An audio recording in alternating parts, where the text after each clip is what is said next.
Renato Moicano ataca de novo, detonando Macron, os globalistas, a Revolução Francesa e a coisa toda. Renato Moicano! O Renato Moicano ficou muito conhecido pelo seu último discurso, ele ter citado o livro As 6 Lições de Ludwig von Mises e falar para as pessoas de se preocuparem mais com política, correrem atrás dos seus direitos, não deixarem a liberdade de expressão ser tomada de nós. E no UFC de ontem, em Paris, ele venceu o francês Saint-Denis no segundo round, deixou ele todo desfigurado e ele aproveitou para mandar outra mensagem. E algumas pessoas ficaram com dúvida em relação ao livro que ele indicou, a mensagem dele, é por isso que eu vou fazer esse vídeo. Mas antes de tudo, não esquece de deixar aí o seu joinha. Se você ainda não está inscrito no canal, se inscreva e aciona o sininho de notificações para não perder nenhum vídeo. Vamos ver parte do discurso dele que eu postei ontem no Instagram. Fuck Macron, fuck all globalists, fuck all these motherfucking globalists. They're trying to push a political and corrupt agenda.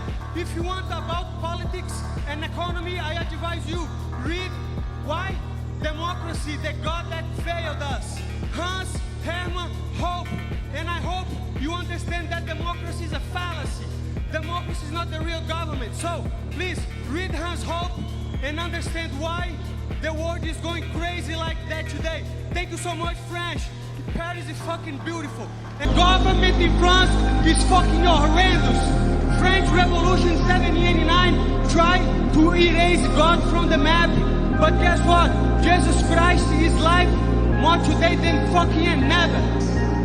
Bom, o Macron a gente não precisa explicar porque ele é odiado, né? Ele já é bem conhecido como o cara, em vez de presidente, ele é um militante de esquerda que segue toda a cartilha ideológica. Veio pro Brasil, abraçou o Lula, fala com a Amazônia de todo mundo, critica a direita, faz toda aquela cartilha. Enquanto isso, a França está pegando fogo e ele quer dar pitaco no país dos outros. Os globalistas que ele menciona aqui são essas organizações supranacionais que querem passar por cima da soberania dos países. Você vê isso através de guerras culturais, financiamento de organizações dentro dos países, através da ONU. Você veja que o próprio Lula vai nesses eventos da ONU, eventos climáticos e tal, e ele mesmo dá a declaração, é muito triste a gente decidir as coisas lá, nessas entidades supranacionais, que não tem nada a ver com o eleitor brasileiro aqui, né, com o nosso voto, com a nossa vontade. É muito triste a gente decidir as coisas lá e voltar aqui e depender da aprovação do Congresso. A gente tem que dar um jeito de resolver isso, né? A vontade deles é que eles não precisassem depender do Congresso brasileiro, que por mais que a nossa democracia é falha, a gente vai falar isso daqui a pouco, tem 1 milhão de defeitos, eles querem fazer algo pior ainda, que a gente nem dependa do Congresso brasileiro. E, na verdade, eles já fazem isso de várias formas. Agora vamos lá, a parte mais importante do vídeo é quando ele fala que a democracia é uma falácia, que não é um real governo, e aí que algumas pessoas podem ter dúvida, porque normalmente a democracia é colocada para nós como se fosse uma deusa, que é perfeita, que a gente não pode criticar, senão a gente defende ditadura. E é justamente esse título do livro, vem muito nesse sentido, ó. Democracia, o Deus que falhou. Acho que vale a pena ler esse livro, ele não é um livro completo, mas te ajuda a dar uma visão um pouco diferente daquilo que nos foi ensinado. A ideia central do livro é mostrar que a democracia moderna veio para substituir as monarquias. Só que tudo aquilo que era criticado nas monarquias, ela não só acumulou, como piorou nas democracias. Qual que é a principal crítica que vem à nossa cabeça quando a gente pensa numa monarquia, num rei, né? A gente pensa naquela visão, até já distorcida, e ele fala disso também, de um rei gordão, comendo e bebendo às custas dos súditos, né? Dos cidadãos. Mas com a monarquia, a gente financiava uma corte só. Hoje, na democracia, quantas cortes vocês sustentam? Hoje é gasto muito mais com as cortes do que na época das monarquias. Hoje o Estado se intromete em muito mais coisas do que na época da monarquia. Hoje tem muito mais pessoas vivendo de penduricalhos do governo do que na época das monarquias. Hans Hermann Hoppe, ele é um libertário, ele defende o fim do Estado. Mas ele fala que se a gente comparar a democracia com as monarquias, as democracias são muito piores.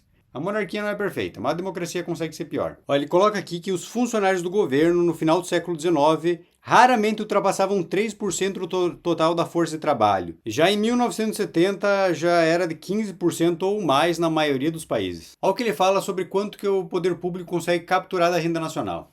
Apesar de tudo, deve-se admitir, sem dúvida, que a porção de riquezas nacionais apreendidas pelo setor público aumentou a partir do século XI por toda a Europa. Mas é difícil imaginar que, excetuando-se momentos e locais específicos, o poder público nunca conseguiu tomar mais do que 5 a 8% da renda nacional. 5 a 8% da renda nacional. Quanto que o poder público captura hoje? Os impostos. Outro argumento que ele usa é em relação à preferência temporal, que os governantes, os reis, os monarcas, no caso, têm uma visão de longo prazo, porque eles têm que cuidar daquele lugar, do local, daquela nação, para ele mesmo governar no futuro ou os seus herdeiros, né? O seu filho receber uma nação bem estruturada, que tenha futuro, próspera. Já na democracia, a visão é de curto prazo, porque o governante vai ter 4 anos para aproveitar daquele cargo, então ele vai se endividar, vai gastar, vai botar os amigos ali para ganhar dinheiro, ele vai detonar porque que há 4 anos não é mais ele não precisa se preocupar. Por que ele vai se preocupar em educar as gerações futuras se não é mais ele que vai estar no poder, se ele não paga pelas cagadas que eles fazem, né, pelos prejuízos que ele causar à nação. Já o rei, inclusive, era legítimo você cortar o pescoço de um rei se ele não estivesse cumprindo com o seu papel.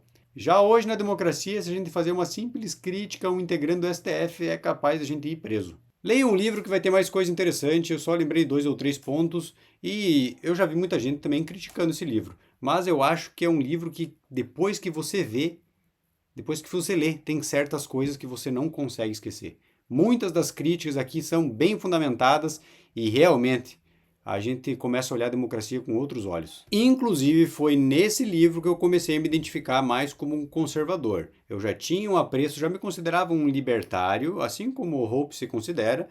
A gente sabe que é importante defender a propriedade privada e a liberdade, só que a questão é como que a gente defende isso, como a gente constrói instituições que defendem isso ao longo do tempo. E é aí que eu comecei a me identificar com o conservadorismo. E vou ler um trechinho básico, curto aqui, ó.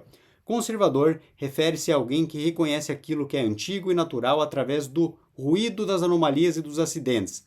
Refere-se a alguém que o defende, o apoia e ajuda a preservá-lo contra aquilo que é temporário e o anômalo.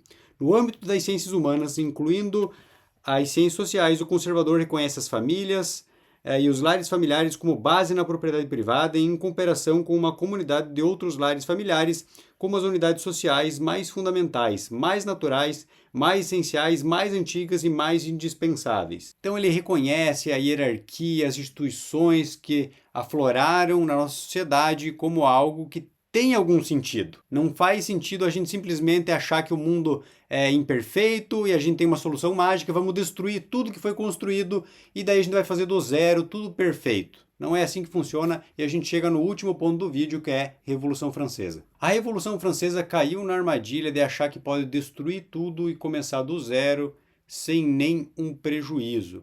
Eu acho que talvez um sentimento de inveja das classes que detinham o poder acabou gerando essa revolução que cortou o pescoço de todo mundo, inclusive daqueles que criaram a revolução. Uma das classes que foi expurgada foi a igreja. Tomaram os bens da igreja, degolaram padres em praça pública. O cristianismo, né, ali representado pela igreja, foi extirpado pela Revolução Francesa. E é por isso que o Moicano coloca ali que a Revolução Francesa tentou apagar Deus do mapa, por essa inveja, por essa mentalidade de achar que poderiam construir uma nova sociedade perfeita, mas Deus está mais vivo do que nunca. A Revolução Francesa está até hoje aí, deixou até hoje o seu rastro de destruição, mas Jesus é eterno. E alguns anos depois voltou Napoleão com mais poder do que o monarca que eles derrubaram. Caramba, bicho, Moicano passou toda essa mensagem aí em 2 minutos de vídeo. Então, se você gostou aí do discurso dele, aproveita para ver um vídeo que eu fiz sobre o discurso que ele fez na última vitória dele. Rezo a Deus por Moicano ter muitas vitórias para continuar tendo esses discursos maravilhosos no final do UFC. Falou!